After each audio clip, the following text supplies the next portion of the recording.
형님 한번 자세를 잡아보시죠. 어떻게?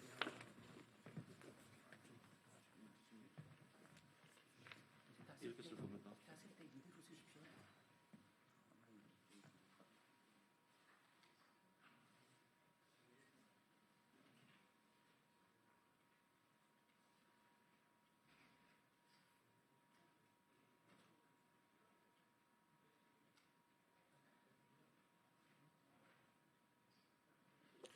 됐습니까? 근데 어차피 이게 있잖아. 화면에는 다 안 잡히겠다. 두 명 정도가 화면에 연결해 있는.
네, 안녕하십니까. 더불어민주당 안산시병 국회의원 박예철입니다.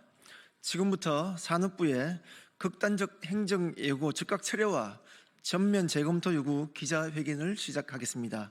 먼저 참수자부터 소개해 드리겠습니다.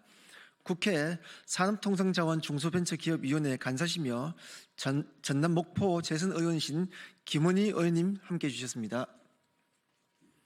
예, 같은 산자위에서 활약 중이십니다. 서울 서대문갑 더불어민주당 김동화 의원님 함께하고 계십니다. 예, 그리고 오늘 기자회견을 공동 주최해 주신 한국노총 전국공산업노동조합연맹 송민 상임부위원장님 소개해 드립니다. 네. 끝으로 한국남동발전노동조합 김재민 위원장님과 조합원 여러분 함께하셨습니다. 오늘 기자회견은 제가 회견의 취지를 간단히 설명드리고 김원희 의원님과 김동화 의원님 그리고 김재민 위원장님께서 이번 행정예고의 문제점을 지적한 기자회견문을 순서대로 낭독해 주시겠습니다. 기자회견 취지와 의미를 간략하게 설명드리도록 하겠습니다. 지난 1월 10일 산업부는 바이오매스 REC 가중치를 조정하는 신재생에너지 공급 의무화 제도 및 혼합 의무화 제도 관리 운영 지침 행정예고안을 발표했습니다. REC란 신재생에너지를 통해 전기를 생산했다는 일종의 증명서입니다.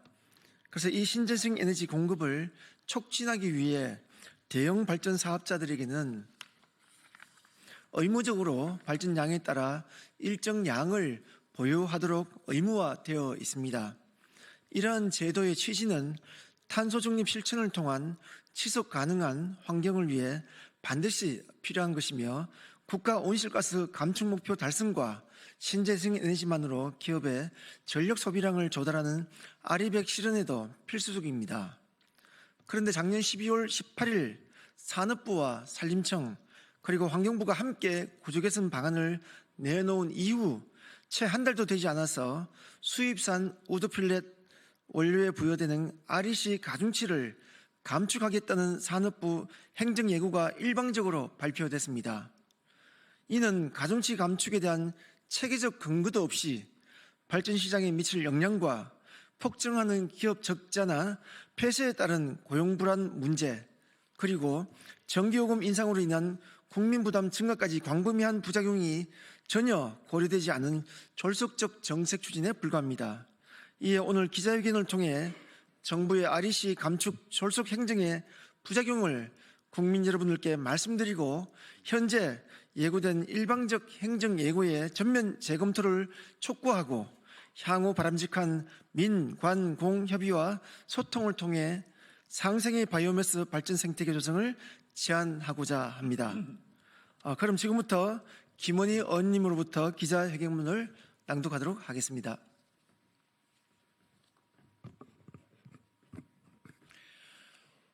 산업부는 국내 우드펠릿 생태계와 지역경제 공멸시키는 극단적 행정예고 즉각 철회하고 전면 재검토하라. 산업통상자원부는 지난 1월 수입산 목재펠릿 REC 가중치를 감축시킨다는 행정예고를 발표했다. 근시안적이고 편파적인 행정예고로 우드펠릿 제조업계와 발전업계가 공멸할 수 있는 정책을 졸속 처리한 상황에 민간, 공공 할 것 없이 경악을 금치 못하고 있다. 정부를 믿고 투자했던 우드펠릿이 원료인 민간 바이오매스 발전 사업자들과 국내 발전 비중의 약 30%를 차지하는 공기업 한국남동발전은 정부의 오락가락 정책으로 이유는 고사하고 수천억 투자 손실과 발전소 폐쇄를 감당해야 하는 상황에 처해 있다.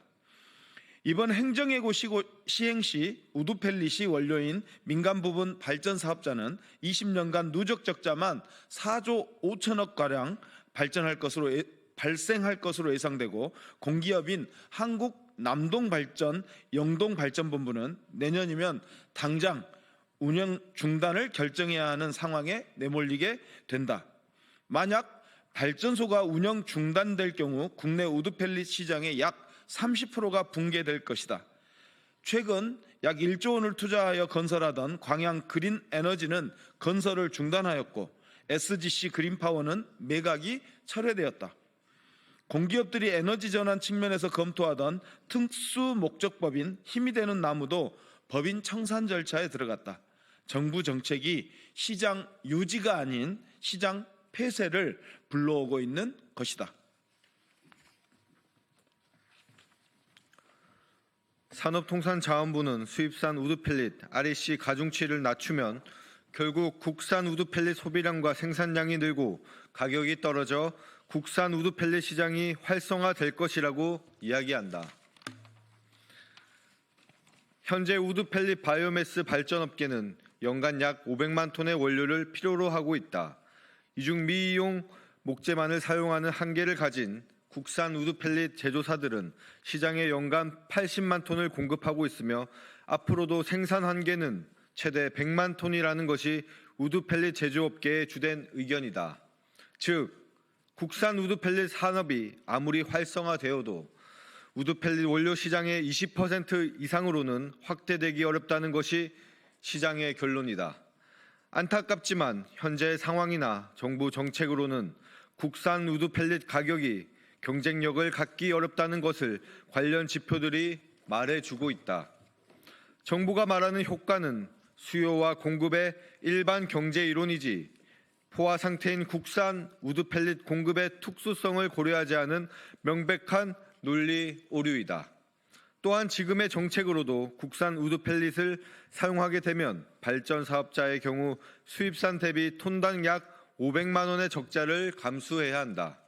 여기에 더해 우드펠릿 발전료량의 약 80%를 차지하는 수입산 우드펠릿 REC 가중치를 낮춘다면 발전소를 운영할수록 적자폭은 더욱 확대될 것이다.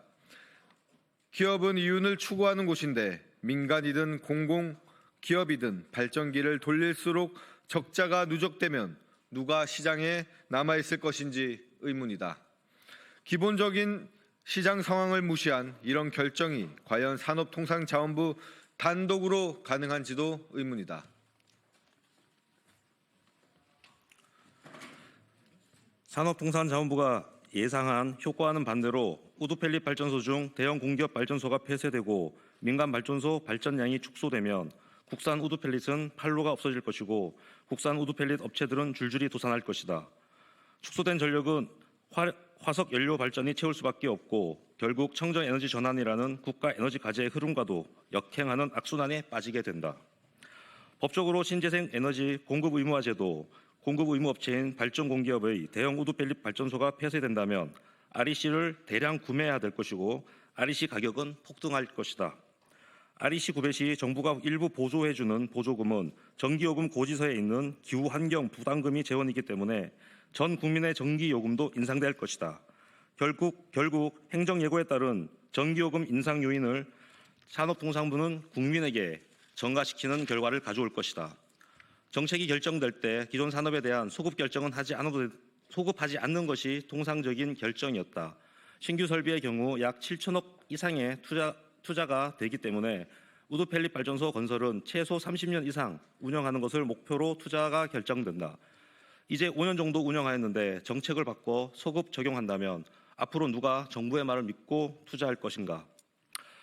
이번 정책은 정부의 신뢰를 크게 떨어뜨리는 결과를 가져올 것이고 정부의 발표를 믿고 그 어떤 기업이나 나라도 대한민국에서 투자를 고려하지 않을 것이다. 산업통상자원부는 국내 우드펠릿 시장 활성화의 해법을 찾으면서 이해 당사자들의 주류 의견에 반하는 편향적인 행정예고를 시행해서는 안 된다. 이 행정예고는 분명 국내 우드펠릿 시장뿐 아니라 발전소 관련 산업과 일자리, 지역경제도 공멸시킬 것이다.